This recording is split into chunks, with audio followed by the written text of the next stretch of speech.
بسم اللہ الرحمن الرحیم الحمدللہ لا الہ الا اللہ محمد رسول اللہ صلی اللہ علیہ وسلم یا حی یا قیوم یا ذا الجلال والاکرام یا ولی یا نصیر۔ سامعین و ناظرین، آج ہم حضرت میاں محمد منظور احمد رضی اللہ تعالیٰ عنہ کی مجالس از قلم میاں فیضان علی صابری صاحب آپ کی خدمت میں پیش کریں گے۔ ہم آپ کی خدمت میں حضرت میاں محمد منظور احمد رضی اللہ تعالیٰ عنہ کی زندگی کے سچے واقعات پیش کریں گے جو آپ کے فرزند حضرت میاں فیضان علی صابری صاحب نے بیان کیے اور آپ کے مریدین نے بیان کیے۔ غالباً 2008 کی بات ہے۔ میرے ایک جاننے والے کا دوست تھا جس کا نام اعجاز تھا۔ وہ نواحی گاؤں گجرانوالہ کا رہنے والا تھا، لیکن اس کی شادی اس کے چچا کی بیٹی سے ہونے کی وجہ سے وہ انگلینڈ چلا گیا تھا۔ شاید اس کی 3 بیٹیاں تھیں۔ وہ کسی نشے کی وجہ سے اپنے بچوں کی طرف پوری توجہ نہیں کرتا تھا۔ نتیجہ یہ ہوا کہ اس کے سسر نے اپنی بچی کو اولاد سمیت اپنے گھر میں بٹھا دیا اور علیحدگی کا کیس دائر کر دیا۔ چونکہ اعجاز کا سسر بابا جی رضی اللہ تعالیٰ عنہ کا مرید تھا اور وہ کسی خواجہ مستنیر نامی شخص جو کہ انگلینڈ میں رہتا تھا اس کا پیروکار تھا۔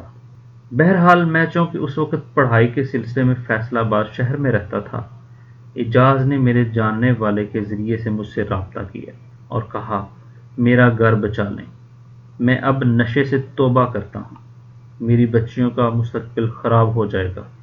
اور رونا شروع ہو گیا اور سارا واقعہ مجھے بیان کیا کہ آپ کے نانا صاحب رضی اللہ تعالیٰ عنہ میرے سسر کے پیر ہیں اور خواجہ مستنیر اگر چاہیں تو میرا گھر بچ سکتا ہے۔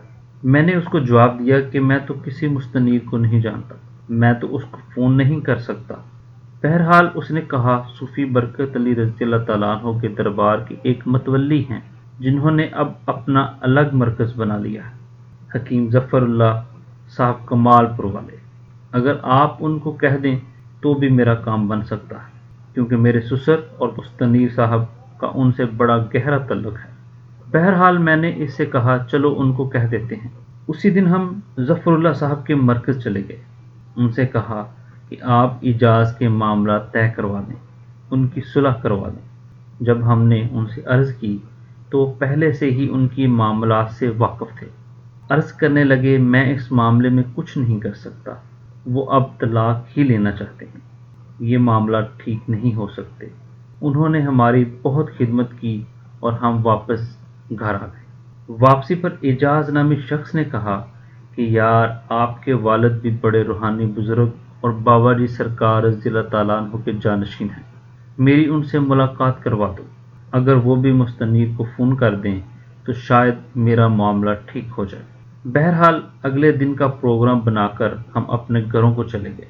اگلے دن میں، میرا دوست اور اعجاز مرکز پر آ گئے۔ میاں جی سرکار رضی اللہ تعالیٰ عنہ نے میری وجہ سے ان کی بڑی خدمت کی اور بڑی شفقت سے ان کو بٹھایا، نام پوچھا، پتہ پوچھا اور آنے کی وجہ پوچھی۔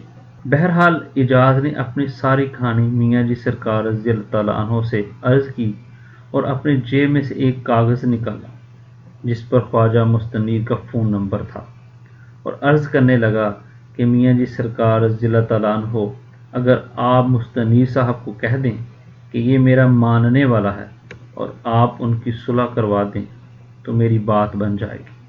تو میاں جی سرکار نے چند سیکنڈ خاموشی اختیار کی، فرمانے لگے اعجاز پہلی بات تو یہ ہے کہ مستنیر کو میں نہیں جانتا، نہ ہی بابا جی رضی اللہ تعالیٰ عنہ کے حوالے سے میری ان سے کبھی ملاقات ہوئی ہے۔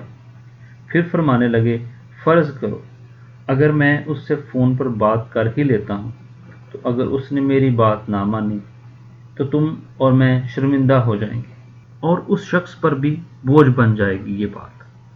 دوبارہ اعجاز سے مخاطب ہوئے، فرمانے لگے اگر میں اپنے اللہ سے یہ بات کر لوں کہ یا اللہ تو اعجاز کا گھر بچا لے تو تمہیں کوئی اعتراض تو نہیں ہوگا؟ اچانک اعجاز کی آنکھوں سے آنسو جاری ہو گئے۔ اس نے فوراً اپنا سر جھکا لیا اور کہنے لگا سرکار آپ رضی اللہ تعالیٰ عنہ اللہ سے سفارش کر دیں۔ میاں صاحب سرکار رضی اللہ تعالیٰ عنہ راضی ہو گئے، فوراً ہاتھ اٹھا دیے اور دعا کرنے لگے یا اللہ